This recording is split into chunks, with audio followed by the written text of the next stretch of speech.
Hey, Tom, it's Justin in Houston. How's it going?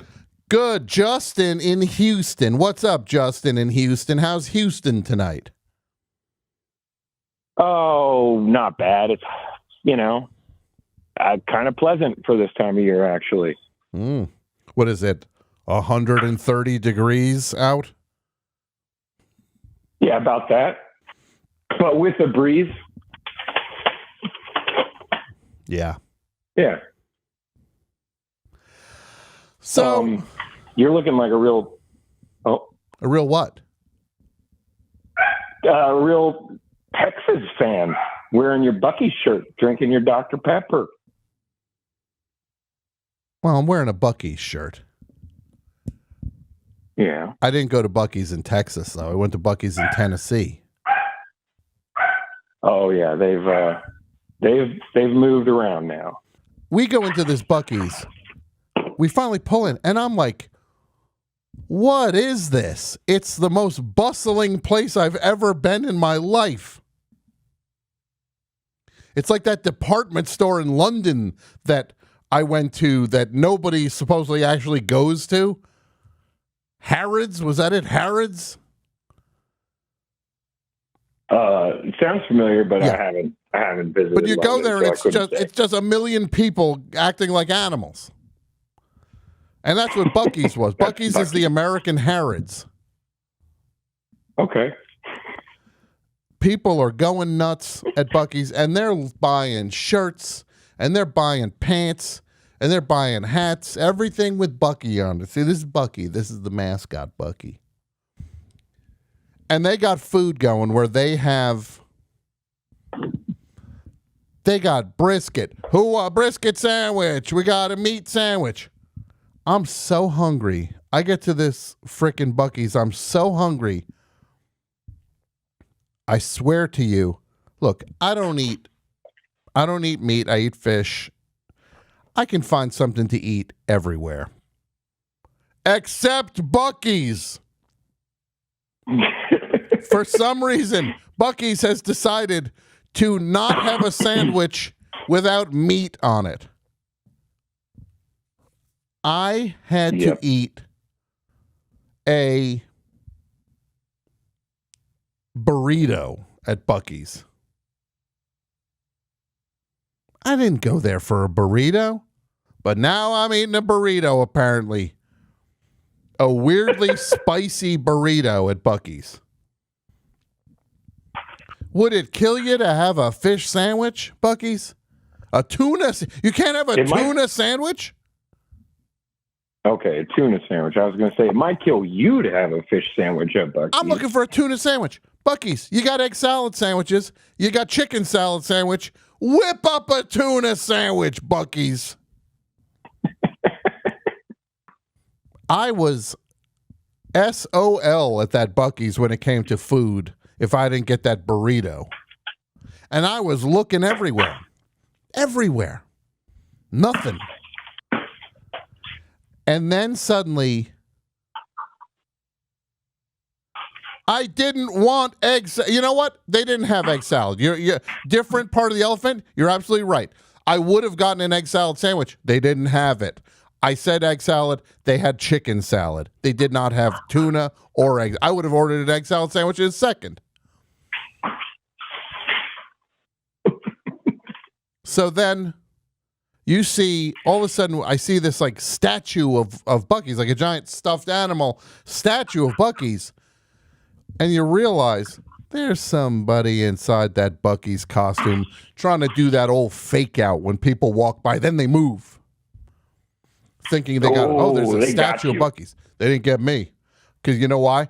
Because I looked at the back. I saw the zipper on the back of Buc-ee's head. I knew someone was in there. I went around and I saw, this is a costume. Dead giveaway. Yeah. So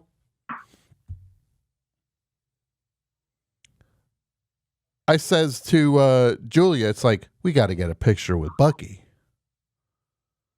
And then Buc-ee sees me and gives me a fist bump.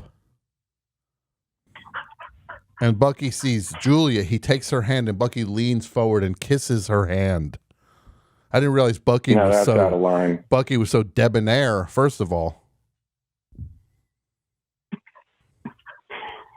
Buc-ee LePew.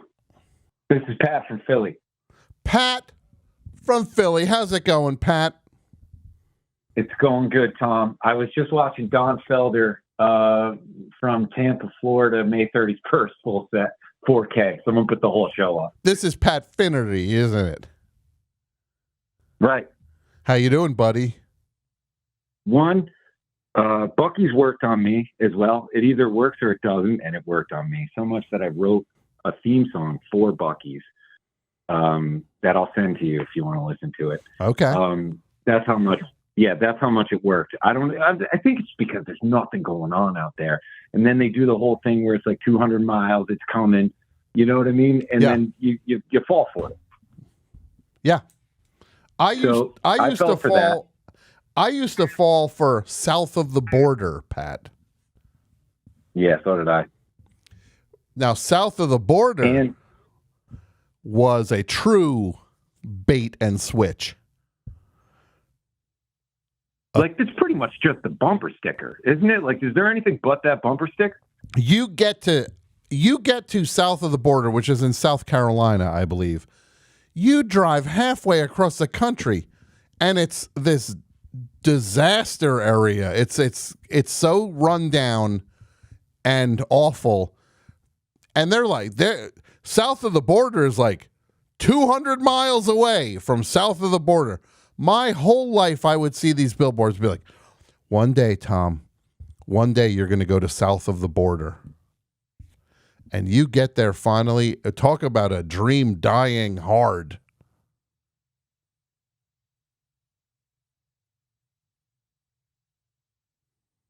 Yeah, I mean, that's like, it's basically like, I don't know, a strip mall.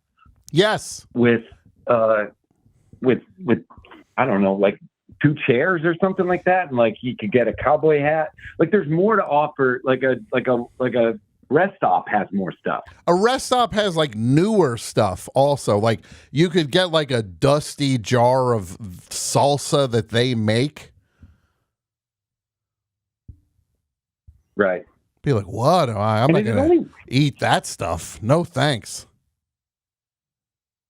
But if you put any billboard up that says something's coming up within like 140 miles, I'm in. No matter what it is. Pat, you couldn't be speaking my language more. I like to think I'm not easily led or manipulated. If it's the right thing, they've got me. They got me on a hook, and I fall for it hard. You know what I bought when I was at South of the Border? A jar of ivermectin. Ivermectin? Yeah. I didn't want no COVID. What? When I went to Casa Bonita in Denver, the Mexican restaurant that is like a Disneyland for Mexican restaurants, currently owned by the South Park guys. And it's one of the most amazing experiences I've ever had in my life, Joel. I'm not kidding you. They have cliff diving. They had a magic show.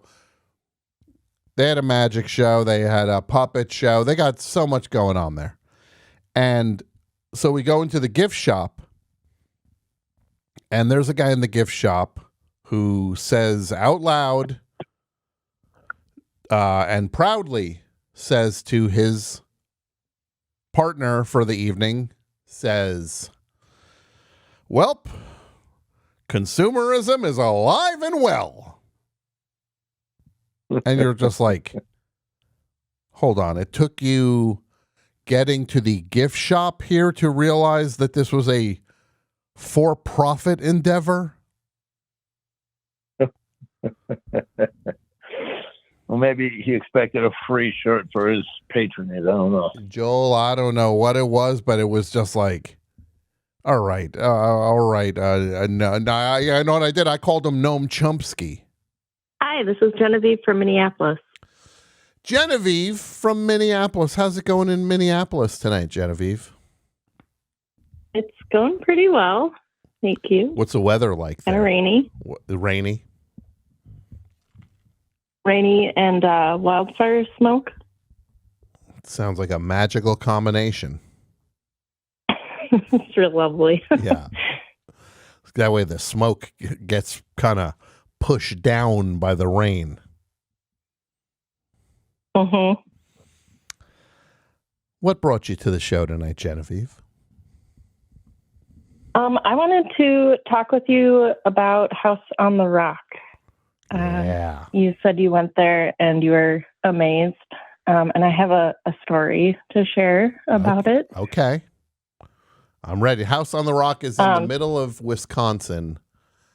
And it's this dreamer. What would you call him? A dreamer? A visionary? A kook? What is he? Yeah, all of those things, I think. Okay. He built this little insane, delusional also. This insane house that's poking off the side of a mountain. And then he has this museum that is like everything in it. Yeah, literally everything. Like suddenly it's like, oh, here's 700 doll houses. And you're like, oh, and okay. 700 dolls. And then I'm going to do an entire room of little figures. We're going to do miniature circuses in the most exacting detail. Not just one, though. 80 of them. So tell me your story, Genevieve.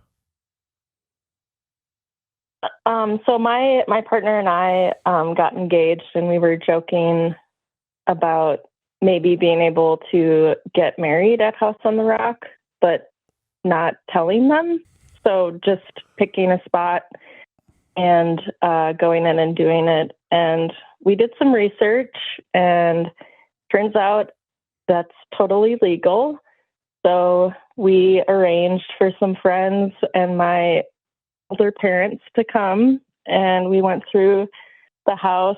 And when we got past the big carousel in the organ room with the giant chandelier, now for people who just got married. For people, well, this is amazing, Genevieve. There is a room with this enormous carousel that you cannot ride, but it is 20,000 lights, and it is one of the most bizarrely impressive things I've ever seen in my life. Then you go, oh, well, I'm just going to go into the next room.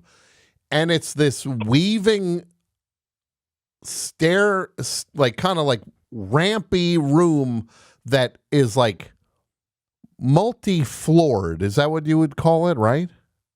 Like you're going up and down. And it's filled with the biggest organs and keyboards and everything. Like just again, dozens of them. And these massive chandeliers. Unbelievable room. Floor to ceiling organs, like 5 of them. Yeah. So and they don't work. they're not on, yes. So you decided that's the room you were going to get married in. Yes. Yep. You didn't want to get married in front of the giant whale fighting an octopus. No, the music got a little old. Yeah. That's playing right there. Now, here's the thing that's another good spot. Well, I want to tell you, I want to hear more about this, but I just want to say to everybody, you go and you can get these tokens, like you pay for these tokens, and there's different machines throughout that you can put a token in. One will be basically the size of an old-fashioned television, like, 19-inch little display, and a guy will be a little figure of a guy will be in a bed from the turn of the century, and you put the coin in and he'll pop up, and then like a little miniature door will open in this little diorama thing that you just paid 1 token to move. there'll be that. Then there will be, for the same token, you can put it into a full orchestra will play on like automated machines playing a actual song, and there's 80 of them playing the song. It's the weirdest thing that it costs the same to get either thing to go. But, and also I saw you put a picture of the whale and the octopus fighting on the screen. The size of that does not, you need to see how big that is compared to a human being, is all I would ask. Please find a picture that has a human being looking at it so you realize how big that thing is. So, Genevieve, you decide you're going to get married in the organ room. How many people are we talking about to participate in your wedding? I think we had probably like 18 people come. Wow. Okay. 18 people. And everybody walks. By that point, you're walking. It's like a 90-minute walk to get to that point in the museum. 3 hours. Definitely took us a while. It was, yes, forever to get to that point. Everybody gets there. You have somebody to do the ceremony, to officiate? Yes, our friend officiated. Okay. Yes. Now, we told him we wanted Spaceballs the wedding, and he took it a little literal. So he brought rings and things. So you said you wanted a Spaceballs type wedding. What does that mean? You wanted him to dress up like Darth? Was it Dark Helmet? Was that his character's name? Just fast. We just wanted it to be fast. Yeah. But he brought some memorabilia, I guess. Okay. So what happened when people were walking past? Were they looking at the wedding? We went up on one of those bridges in the organ room, and there were some people that came underneath us, and they stopped and watched and clapped. It was very sweet. That's nice. That's nice.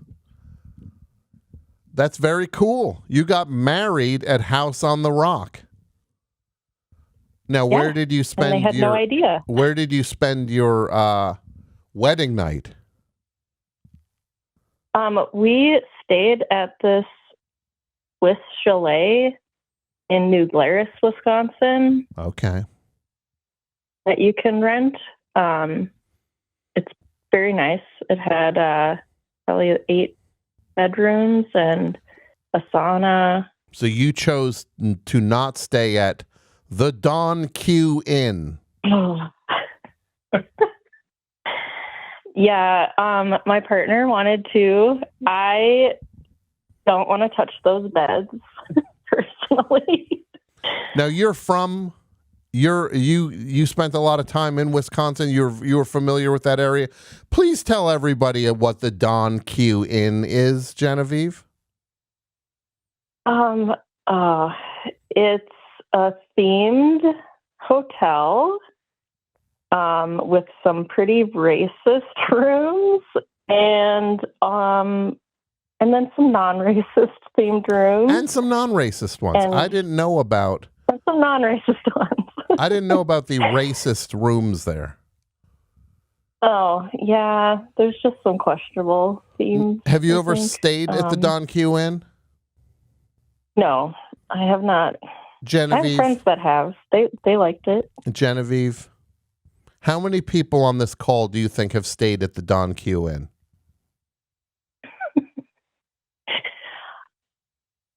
I don't know. There are 2 people on the call. And you know that you've never stayed there. Do you think that anyone else on this call has spent a night at the Don Q Inn? I think you have. I think you might be right. How was your experience? Well, if you've ever wanted to sleep inside a giant plaster igloo with a hot tub that you're scared to turn on, because who doesn't love the combination of a hot tub and a carpet?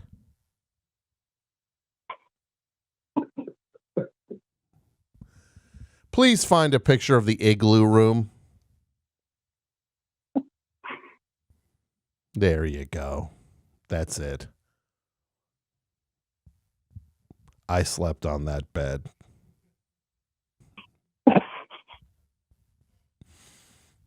Yep. Did you sleep soundly? Shockingly enough, I did. Good. It was kind of peaceful sleeping in a giant igloo. I had I had the time of my life on this trip. The time of my life. So much fun in so many different, it was just a blast. Nonstop.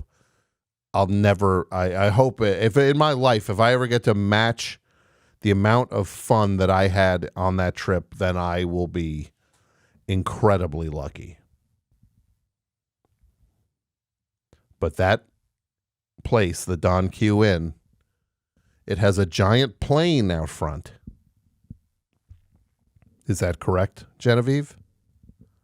That is correct. Have you ever been inside the plane? I have not. I've only driven past. I've never stopped. How many people on this call do you think have been inside that plane? I went inside the plane. It is the plane. All I can say is that Nathan Fielder would not have the guy who was trying to rent him that plane on the rehearsal would say that this plane sucks.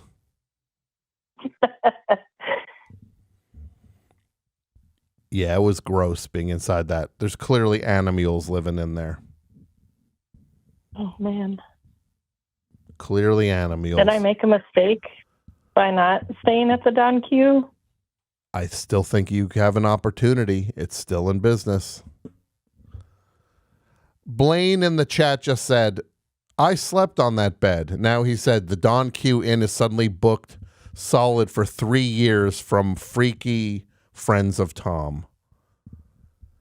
If I'll issue this, if you listen to this show and you take a picture of yourself in that igloo, I will send you a legitimate prize.